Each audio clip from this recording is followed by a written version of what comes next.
करवीर तालुक्यातील म्हारुळ ग्रामपंचायतीच्या वतीनं विशेष ग्रामसभेचं आयोजन करण्यात आलं होतं। सभेच्या अध्यक्षस्थानी सरपंच रेखा कुंभार होत्या। यावेळी ग्रामपंचायत प्रशासनानं 15व्या वित्त आयोगाच्या निधीतून गटर कामं करून तो खर्च शाळा दुरुस्तीसाठी केल्याचा दाखवल्यानं ग्रामस्थांनी संताप व्यक्त केला। यावेळी एका महिला सदस्याचा पती युवकाच्या अंगावर धावून गेल्यानं सभेत गोंधळ उडाला।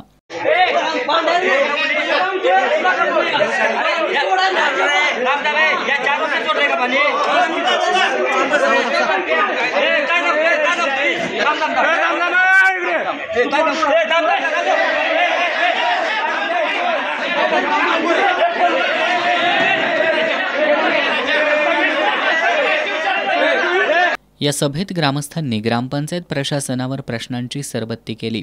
यावर सरपंच आणि ग्रामपंचायत अधिकाऱ्यांनी उत्तरं देण्याचा प्रयत्न केला, मात्र ग्रामस्थांनी प्रशासनानं दिलेली उत्तरं समाधानकारक नसल्याचा आरोप केला। आज म्हारुळ गावामध्ये गेल्या 5 वर्षात आम्ही बिनविरोध गाव केलं होतं, पण गेली 4 वर्षातला जो कारभार बघून आम्ही तरुणांनी सगळ्या मिळून ग्रामपंचायतला जाब विचारण्यासाठी आज एक सभा आयोजित केली होती आणि या सभेमध्ये आम्हाला अजून समाधानकारक उत्तर तसं मिळालेले नाहीत। आम्ही आमचे प्रश्न मांडलेले आहेत, पण त्यांनी आम्हाला थोडं वेळ द्या म्हणजे की आम्ही तुम्हाला लेखी स्वरूपात सगळं जे काय आहे ते देतो असं त्यांनी आम्हाला उत्तर दिलेलं आहे, पण अजून आमचं समाधानकारक उत्तर आम्हाला अजून मिळालेलं नाही।